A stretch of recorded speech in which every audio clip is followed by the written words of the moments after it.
All right, these are the 3.6 notes, slides 30 and 31.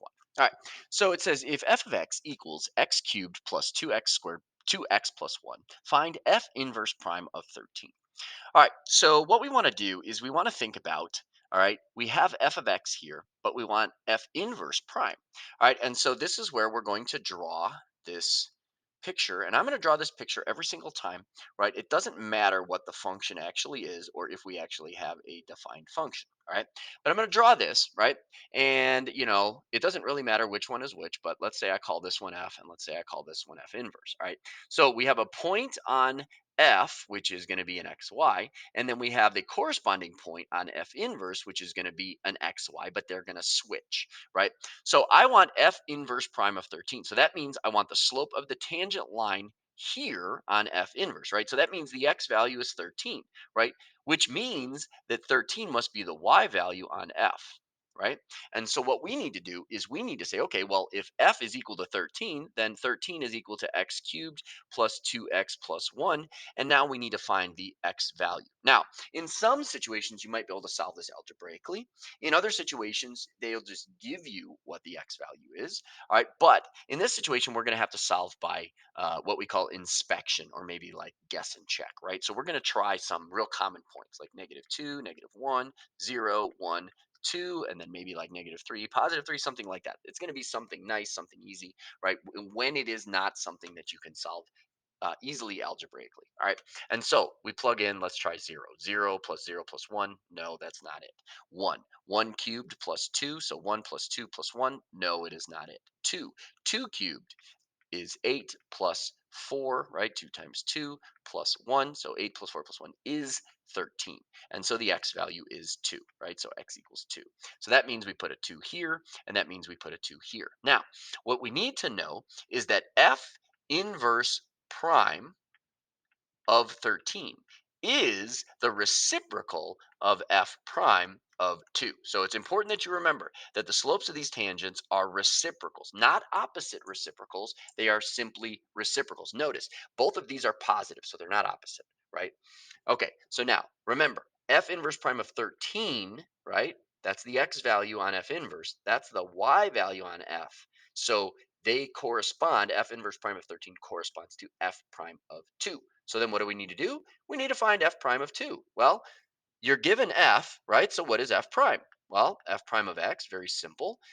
Derivative of x cubed is 3x squared plus the derivative of 2x plus 2 plus the derivative of 1 is 0, right? So f prime of x is 3x squared plus 2. So now I want to know f prime of 2. So 3 times 2 squared plus 2. All right, so 3 times 4, 12 plus 2 is 14. So f prime of 2 is 14. Therefore, f inverse f inverse prime of 13 is 1 over f prime of 2, which is 14. So 1/14. All right. All right. Same type of question. Example 4. If f of x is the square root of x plus 1, find f inverse prime of 2.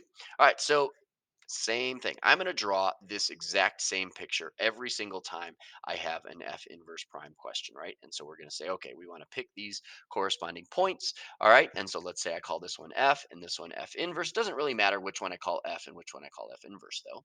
All right. So I have this xy here and I have this xy here. So if I want f inverse prime of 2, that means 2 is the x value on f inverse, which means it's the y value on f. And so I'm going to say, okay, when is the square root of x plus 1 equal to 2? Well, this is one that's pretty easy to solve algebraically, right? I'm going to square both sides, so I get 4 equals x plus 1, and I'm going to subtract 1, so I get that x equals 3, right? All right, so easy enough. X is 3. So 3 is the x value on f, which means 3 is the y value on f inverse. And so recall, I want f inverse prime of 2, which means we are looking for 1 over f prime of what? Well, look at the x value on f. It is 3. So 1 over f prime of 3. So now I have f of x equals, and so I want f prime of x. All right, so what is the derivative of the square root of x plus 1? So remember, this is like x plus 1 to the 1/2 power. So the derivative is 1/2 x plus 1 to the negative 1/2 power, right? And then, of course, times the derivative of x plus 1, which is just 1. All right, and so I want f prime of 3. All right, so 1/2 3 plus 1 to the negative 1/2 power. All right, what is 3 plus 1? It's 4. 1/2, sorry, I wrote 1/4, 1/2 times 4 to the negative 1/2. Now, remember, what does 4 to the negative 1/2 mean? Well, remember, it means 1 over 4 to the 1/2 power. 4 to the 1/2 is the square root of 4. Square root of 4 is 2. So I have 1/2 times 1/2, which is 1/4.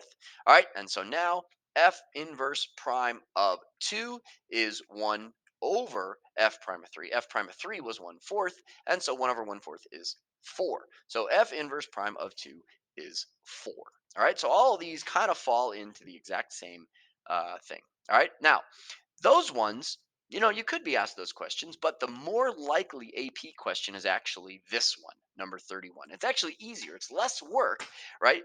Less of a chance to screw things up with like some work. But, okay, this really gets at whether or not you understand. All right, so it says a function f and its derivative take on the values as shown in the table, right? So when x is 3, f of x is negative 1, right? So what does that really mean? That means that f of 3 is negative 1, right? F prime of x is 2. So really that means that f prime of 3 is 2, right? So we just want to make sure we read this table correctly. F of 7 is 3 and f prime of 7 is 5, right? That's what we're told. All right, so now it says if g is the inverse of f. So what does that mean? That g equals f inverse, right? So it says find g prime of 3. Well, g prime of 3 really means f inverse prime of 3, right? Because g and f inverse are the same thing. So I want to know f inverse prime of 3. All right, and so what I'm going to do is I'm going to draw this picture, right? Same exact picture every time, right? And I'm going to say, okay, these are the corresponding points. Here's f inverse. All right, so what is this point? What is this point? All right, what do I want? I want f inverse prime of 3. So this is 3, which means 3 is the y value on f. So now look at the table. When 3 is the y value, that means x is 7, right? All right, and so that means that the y value on f inverse is 7. All right, so f of 7 is 3. So if I want f inverse prime of 3 or g prime of 3, what does that mean? That means I'm going to take 1 over f prime of 7, right? And so f prime of 7, look at the table, is 5. And so g prime of 3 is 1/5. Very simple, way less work to actually do than the previous ones. But like I said, this is the most likely scenario that you're going to have a question like this on the AP test.